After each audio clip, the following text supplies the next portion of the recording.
no início de 2002. Agora, vamos falar do envolvimento ou não do Celso Daniel nisso tudo. E desse dilema que ele deve ter vivido, pelo que você me falou, da angústia dele. Infelizmente, o Celso tinha como princípio o de não tirar um tostão do dinheiro que tinha que ser público para ele. Ele vivia uma vida modesta para ele gastar, gostava de restaurante, gostava de viajar, etc., mas vivia uma vida simples. Tanto é que ele deixou um apartamento cujo valor hoje é de 70, 80 mil reais, 2 gols, 96. Muito bem.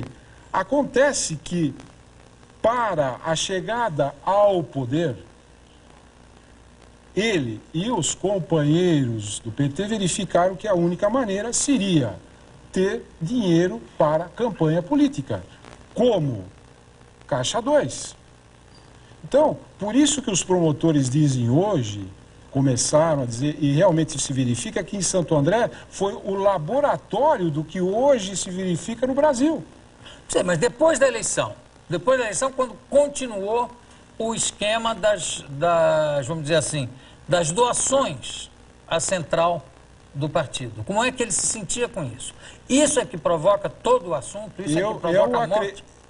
Não, o que provoca a morte, o que provocou a morte foi que ele ficou sabendo, em setembro de 2001, que o dinheiro estava sendo desviado para o bolso dessas pessoas. Elas estavam se enriquecendo. Parece que eles estavam desviando mais para o bolso deles do que para o partido.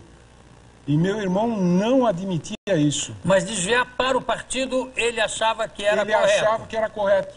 Ele achava que era correto. Em virtude da famosa teoria de que os fins justificam os meios. Exatamente. Os fins justificam os meios. Quer dizer, o mesmo esquema praticamente, se um município fazia isso, se um município fez isso, isso acaba se instalando em todos os municípios do PT? Seria isso? Olha, pelo que nós estamos vendo hoje, sim. Pelo que nós estamos vendo hoje, sim. Bom, mas aí chega um momento, ele se revolta por causa desse desvio de dinheiro para o bolso de certas pessoas. Isso. Para o bolso do partido, podia ser um bolso sem fim que não preocupava. Exatamente, infelizmente. Infelizmente. Mas, e quanto aos dossiês que ele preparou e que ele guardou, que fim levaram esses dossiês? É um ponto importante. O que nós conseguimos achar no apartamento dele foi uma partezinha desse dossiê, porque, segundo o meu depoimento também, quando eu fui visitá-lo, quando ele fez uma cirurgia de joelho, em 1999, ele usava um laptop. Meu depoimento foi colocado em xeque por pessoas que viviam com ele e diziam que ele não usava laptop. Acontece que um fisioterapeuta, que na época fez o tratamento, também viu que o Celso usava laptop. Então, eu acredito que ele guardava no laptop parte desse dossiê. Esse laptop desapareceu. Não tem mais o... Não, desapareceu. Tanto, sexta-feira, o Celso foi sequestrado dia 18 de janeiro. Na sexta-feira à noite, pessoas entraram no apartamento dele. Sábado pela manhã, pessoas entraram no apartamento dele, com outras desculpas. E hoje o Ministério Público continua investigando. O livro de registro do prédio foi rasurado com páginas rasgadas. A polícia não deu a mínima importância a isso. Deixa eu consertar o seu microfone aqui só um instantinho. Pronto, desculpa, João. Vocês falando sobre a procura do Gilberto Carvalho, chefe de gabinete do presidente Lula, logo depois do crime. Ele procurou vocês, com que intuito, como é que foi? Ele ligou. Procurou também, o Bruno também? Não, ele ligou para mim e pediu uma reunião, uma conversa. Ele queria uma conversa comigo e com o Bruno. Eu falei para ele, olha, Gilberto, vai haver uma missa de 7º dia no dia 26, sábado pela manhã, nós podemos nos encontrar depois da missa, porque ele era responsável na época do culto ecumênico que haveria em Santo André à tarde. Ele falou, tá bom, não tem problema nenhum. Então marcamos depois da missa, pela manhã, eu fui com o Bruno para minha casa, e ele foi no carro dele e nos encontramos lá. E a conversa que houve aí, qual foi? A conversa foi assim, nós ficamos estupefatos, porque o Gilberto Carvalho, ele falou, olha, eu tenho que falar para vocês uma coisa muito importante, isso aqui está me deixando preocupado, mas eu preciso falar para vocês, olha, o Celso sabia do esquema, o esquema em Santo André era Klinger, Ronan e Sérgio, e eu, com muito medo, isso é muito significativo, ele fala, com muito medo, eu pegava o dinheiro, levava para São Paulo e entregava em mãos do José Dirceu. Isso falou para você e para você também? Sim, o Bruno. Pro Bruno também, os dois ouviram isso? Sim. E numa das... Isso uma semana depois da morte do prefeito. É menos de uma semana, foi no sábado seguinte. E ele falou comigo, o Jô, ele falou comigo 3 vezes sobre isso, não falou uma.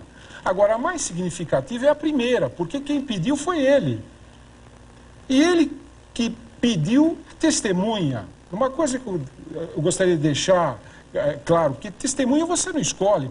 Testemunha é aquela pessoa que está na hora, naquele local, não é? Não. Você pode escolher a mãe dos teus filhos, você pode escolher um amigo, mas testemunha você não escolhe.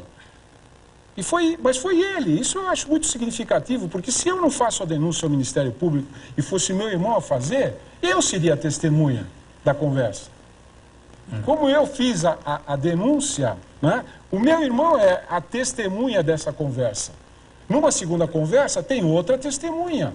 Aliás, o Bruno, você ia dizer alguma coisa quando... que numa das oportunidades ele chegou a levar uma quantia de R$1.200.000. Numa só oportunidade. E que não é, enfim. Agora, o que eu acho estarrecedor é que nessa época, não foi tomada nenhuma providência, nem vocês vieram a público com mais veemência para falar desse esquema, né? Isso porque era em função do envolvimento do Celso Daniel nisso tudo? Uma coisa de proteção de irmão? Eu, da minha parte, na época, eu dei as entrevistas, aquelas todas que os jornais e as rádios e televisões queriam, eu falei, o Bruno, não sei se falou, mas eu acredito que também, mas ele falou menos. O mais visado era eu, porque quem tinha feito a denúncia era eu. Então, os jornais, as rádios, as televisões estavam me cobrando e eu falava, repetia, continuo repetindo, Jô. Falando do esquema. Falando do esquema e falando que o meu compromisso, o nosso compromisso, sempre foi com a verdade. O nosso compromisso, nós queremos que esse crime seja desvendado na sua totalidade e que os culpados sejam punidos. Não é possível mais acontecer isso no Brasil em 2005. Vocês, de alguma forma, são ou foram filiados ao partido? Ao PT? Eu sou filiado ainda ao partido, por inércia, porque eu me afastei do partido no início da década dos 90. E você? Eu não, nunca. Eu sempre fui apartidário. Certo. A participação do deputado Luiz Eduardo Greenhalgh, tá, nisso tudo? O deputado Luiz Eduardo Greenhalgh, a primeira conversa que nós tivemos com ele foi na quarta-feira ou quinta-feira, logo após a morte do Celso. Nós fomos convidados a ir ao apartamento dele. Fomos Bruno, mulher, esposa Marilena, minha esposa Margarita e eu. O deputado nos atendeu muito bem e mostrava uma certa preocupação. E a primeira pergunta, também significativa, e ele repetiu isso, porque ele já tinha dito... A primeira pergunta, voltando só um pouquinho, a primeira pergunta que eu fiz para ele, quando o corpo do Celso chegou no velório, e eu encontrei com o deputado, eu falei, deputado, o meu irmão foi torturado? Ele falou, não foi não. Essa foi a primeira negativa do deputado. Primeira, nessa conversa que nós tivemos com ele no apartamento dele, a convite dele, fizemos novamente a mesma pergunta. Deputado, nosso irmão foi torturado? Não, não foi torturado. E a minha esposa, que já foi sequestrada, já teve sob mira de revólver durante 3 horas, sendo ameaçada de estupro, ela sabe o que é um sequestro. E ela já falava para mim desde o domingo, João Francisco, o Celso foi torturado. O Celso, porque não basta ser a tortura física, tortura, claro. Só o fato de fazer o sequestro já é uma tortura. Só o fato de fazer o sequestro. Muito bem, nessa conversa, ele continuou dizendo que não tinha sido torturado, ficou muito nervoso quando eu disse a ele, deputado, o senhor está sabendo que pessoas entraram no apartamento de sexta para sábado? Não, mas... Ele, inclusive, falou assim, olho no meu olho no olho. Eu falei, sim, sem problema nenhum, olho no olho. Entraram, eu fiquei sabendo do velório. Quem me falou foi a ex-mulher, a Miriam Belchior.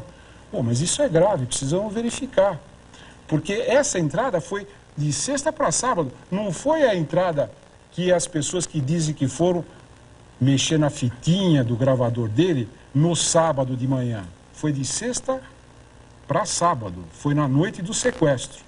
E uma outra coisa, uma frase que ficou muito clara também naquela ocasião, foi quando ele disse assim, olha, o Celso podia ter sido sequestrado com qualquer pessoa, menos com o Sérgio. Aquilo ficou marcado.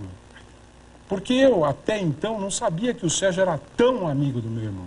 Eu, particularmente, não sabia. E naquela oportunidade, o deputado também declarou para nós que ele seria o advogado da família e não do PT, coisa que logo depois, 1, 2, 3 dias depois, nós verificamos que não era o que estava acontecendo. Sim. Depois eu vou perguntar até aqui ao doutor Carlos a participação do Luiz Eduardo Greenhalgh durante a autópsia, certo? Mas seguindo, essa participação do Luiz Eduardo Greenhalgh, ele foi designado pela direção nacional do PT para acompanhar as investigações, né? Isso. E tendo essa função, desempenhando essa função, e não de advogado da família, o que ele acrescentou às investigações?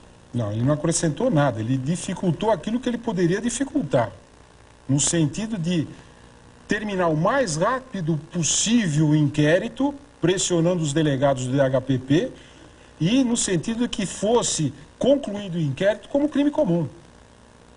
Tanto é que até hoje ele diz que foi crime comum. Na época, inclusive... Mas crime comum é muito difícil. Pois é. Hein? Pois é. Ele, inclusive, na época, eu tenho recortes de jornais da época, porque eu guardei jornais, todos os jornais, ou quase todos os jornais, dia após dia, a partir do momento que o meu irmão foi encontrado morto. As pessoas hoje se esquecem muito das coisas, são muito esquecidas. Eu não me lembro, eu esqueci, eu não fiz isso. Eu tenho guardado tudo. O deputado chegou a declarar em 2 ou 3 jornais que ele rasgaria o diploma, renunciaria ao mandato se o Celso tivesse sido torturado e não tivesse sido crime comum. Então, como é que poderia ser um crime comum de uma pessoa que era conhecidíssima em Santo André, prefeito de Santo André, por que seria alvo de um sequestro comum? É, no mínimo, estranho. Agora, esses gestos de rasgar o diploma, né, lembram o gesto do assinar um cheque em branco. Eu acho que são créditos de confiança que geram muita desconfiança. Muita desconfiança. No fundo. Bom, de qualquer forma, eu quero agradecer demais a presença de vocês aqui. Eu conversei com os 2 irmãos do prefeito, ex-prefeito Celso Daniel, João Francisco e Bruno Daniel. E também outra coisa que chama muito a atenção é que, se não me falha a memória, talvez a própria linha do Celso Daniel dentro do PT fosse discordante de muita coisa que está acontecendo hoje. Sem dúvida. Muito obrigado pela presença de vocês. Daqui a pouco a gente volta. Obrigado, hein? Obrigado a você.